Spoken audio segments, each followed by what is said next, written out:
Welcome to The Shape of Myth with Greg Salyer. Because it resides at the deepest level of culture and our psyches, myth takes many forms as it works its way into public and private consciousness. It is instructive to mark these many forms and distinguish them from one another, but it is even more important to understand their history and cultural context. This context provides an account of their use, the unique forms they take, and the meanings we have attached to them. We touched on the orality and literacy dynamic very briefly in the first lecture, and it is a subject worth revisiting here as we explore the history of mythological forms. It is tempting to understand our world in terms of present technology, and most of us fall prey to this deception for reasons that will become clear. Once a teenager asked if the world was black and white before the 1960s. She asked because everything she saw on television from that period was in black and white. We tend to use the same logic when we think about writing. That is, we project its influence backwards into history and assume that the past functioned as literate cultures do now. Scholars who work in orality and literacy studies have shown us that actually the opposite is the case. Human beings have existed in oral cultures long before and much longer than in literate cultures, and oral forms and thinking continue to influence literate cultures even 500 years after the invention of the printing press. Myth was born in oral cultures and retains those features even now. Walter J. Ong's 1982 book, Orality and Literacy, The Technologizing of the Word, provides a succinct and compelling account of the nature of oral cultures and the secondary orality afforded by new technology. In a chapter titled Some Psychodynamics of Orality, Ong details the profound differences of living in an oral culture, and they are worth reviewing in our study of myth's forms. To begin, we must reflect on the nature of sound itself. Specifically, it is evanescent. By the time one hears the syllable scent, the syllable even is gone. In other words, sound has a relation to time that writing does not. Writing can freeze time by placing words on a page, but words in an oral culture are always fleeting. As Ong notes, quote, "There is no way to stop sound and have sound. I can stop a moving picture camera and hold one frame fixed on the screen. If I stop the movement of sound, I have nothing, only silence, no sound at all. All sensation takes place in time, but no other sensory field totally resists a holding action, stabilization, in quite this way. Vision can register motion, but it can also register immobility. Indeed, it favors immobility, for to examine something closely by vision, we prefer to have it quiet. We often reduce motion to a series of still shots, the better to see what motion is. There is no equivalent of a still shot for sound. An oscillogram is silent. It lies outside the sound world." Unquote. But what does this mean for storytelling? For one thing, it means that in oral cultures, words are wedded to time. Therefore, words are events. To speak is to act, and many mythologies depict this reality directly. For example, and God said, "Let there be light," and there was light. Because spoken words are events, they can and do affect the world. Another side of the evanescence of words in oral cultures is that because speech is fleeting, the information it carries is easily lost. People living in oral cultures must have a highly developed memory, and since all information is carried in spoken words, those words must have mnemonic qualities. Thought must take the form of rhythmic patterns that are easily repeatable and set against other patterns to form a web of memory, of information. Ong puts it this way, quote, "Formulas help implement rhythmic discourse and also act as mnemonic aids in their own right, as set expressions circulating through the mouths and ears of all. Read in the morning, the sailor's warning. Read in the night, the sailor's delight. Divide and conquer.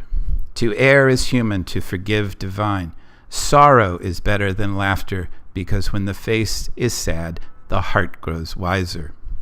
The clinging vine, the sturdy oak, chase off nature and she returns at a gallop. Fixed, often rhythmically balanced expressions of this sort and of other sorts can be found occasionally in print. Indeed, can be looked up in books of sayings, but in oral cultures they are not occasional. They are incessant. They form the substance of thought itself. Thought in any extended form is impossible without them, for it consists in them." Unquote.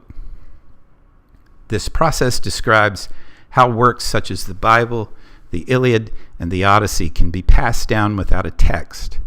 The interlocking patterns of plot, characterization, rhythm, alliteration, assonance, epithets, and other mnemonic forms hold the story in place, and that place is memory.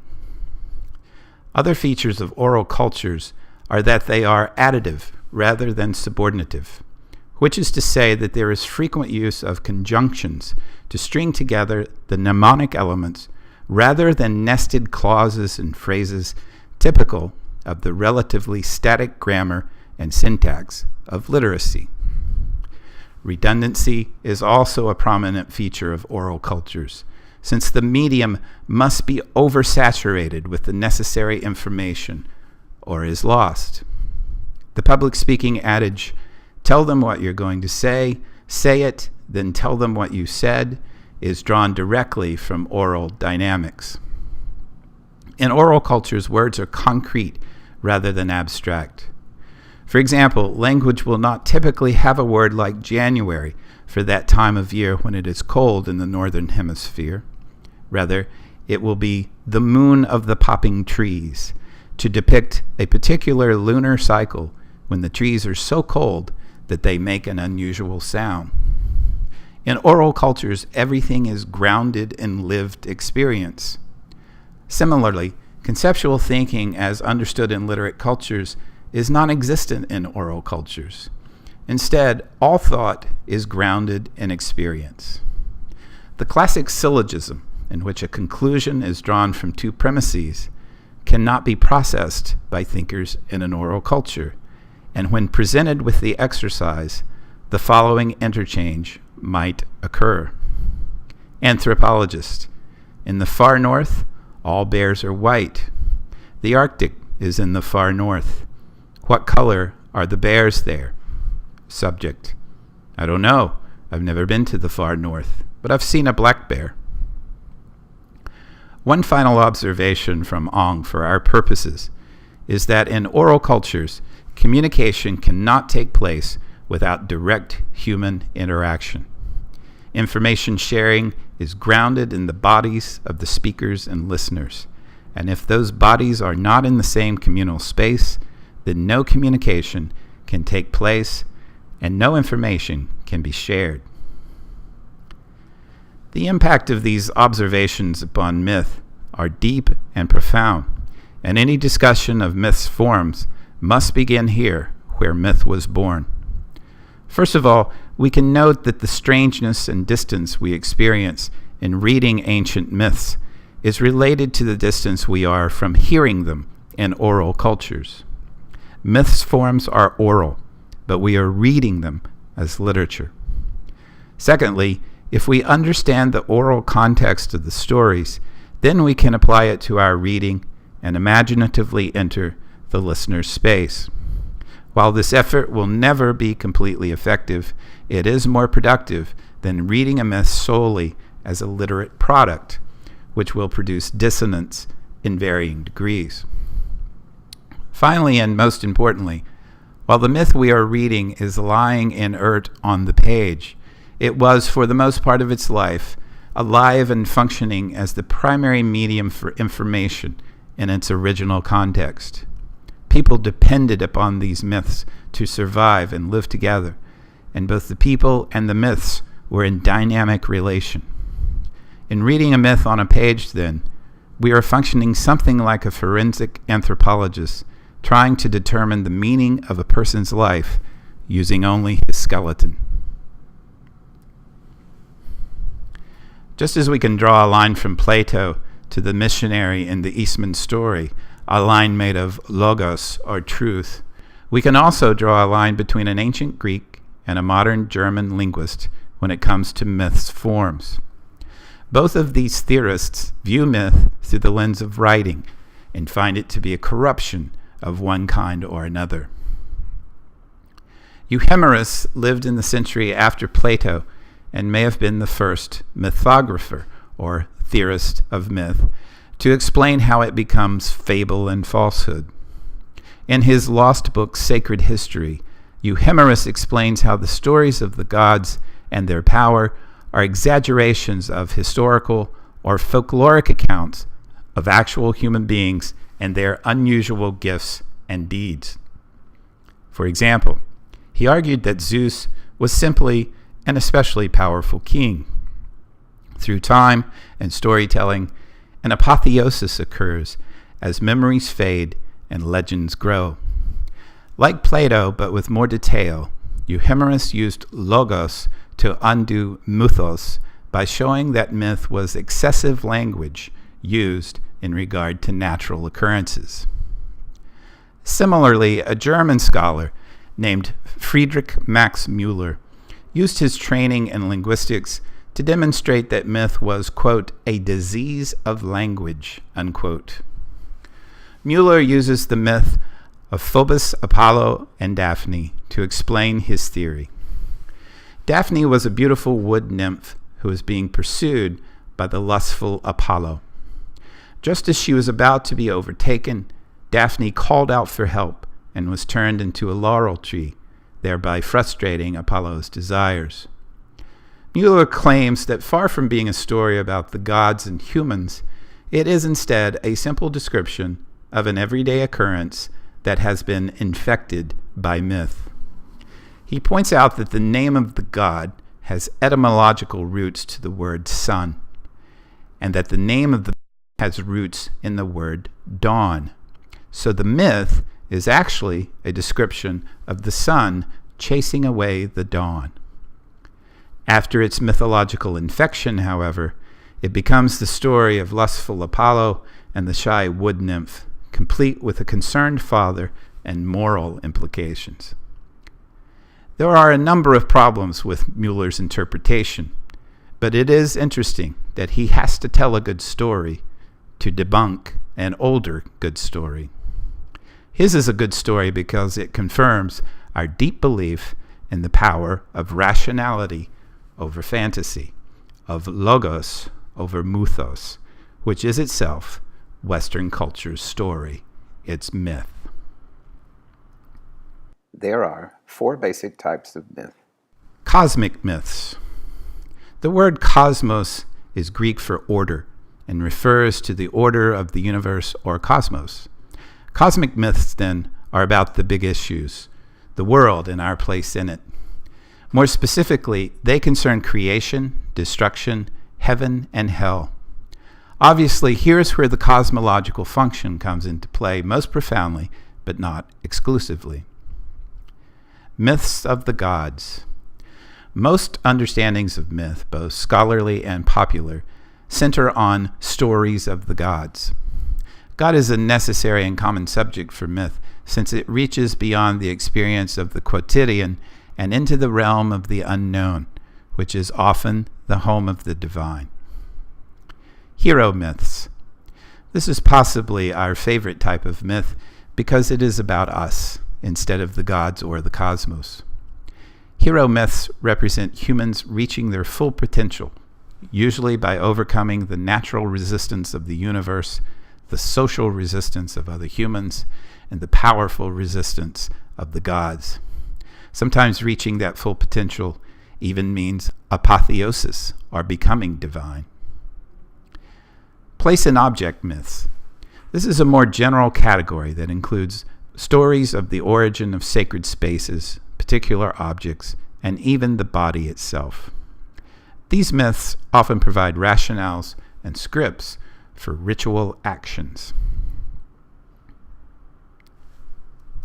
To continue our birth metaphor, myth has, like Zeus, given birth to an entire family of forms that have varying degrees of similarity and relation.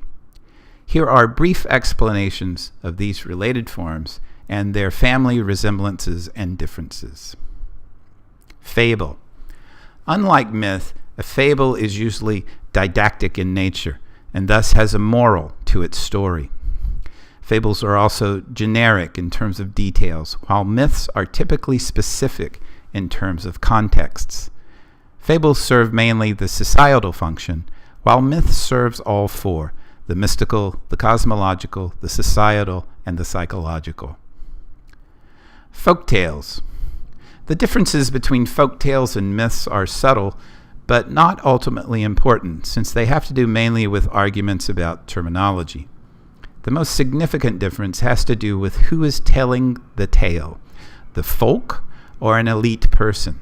But again, this is an argument within European history more than an issue in myth studies. Sagas. The etymology is Old Norse and means simply what is said. The term is most precisely used to refer to Icelandic prose narratives regarding those national heroes, though it is sometimes loosely used to refer to other historical narratives. Epics. The term usually calls to mind Homer's Iliad and Odyssey, and as such refers to long stories in poetic form that integrate myth, history, and heroes to form a compelling national narrative. Many cultures have such poems that define their national character through the actions of their heroes and heroines in founding the city or the nation. For example, the Aeneid. Legends. Legends are typically more associated with historical personalities, such as Arthur or Gawain, but they also include mythical material. For most practical purposes, this word is a synonym for myth. One could argue that legends are more historically based, or at least historically focused, and not be wrong, but the distinctions between them and myth quickly disappear upon close analysis. Parables. Shorter and more to the point than myths, parables are closer to didactic riddles, designed to force the listener into a new awareness of a particular truth or mode of conduct. Ideologic tales. The term refers to the assignment of causes, or, for our purposes, a story about how things came to be the way they are. These stories are a type of myth, but not the only type. Their function is primarily explanatory. What it all means. It all means a lot, of course, but for our purposes, you should be aware that in reading an ancient myth, you are entering another world, not just the world of that culture and language, but the world where stories are life and the forms they take and use are experiential, dynamic, and charged with meaning.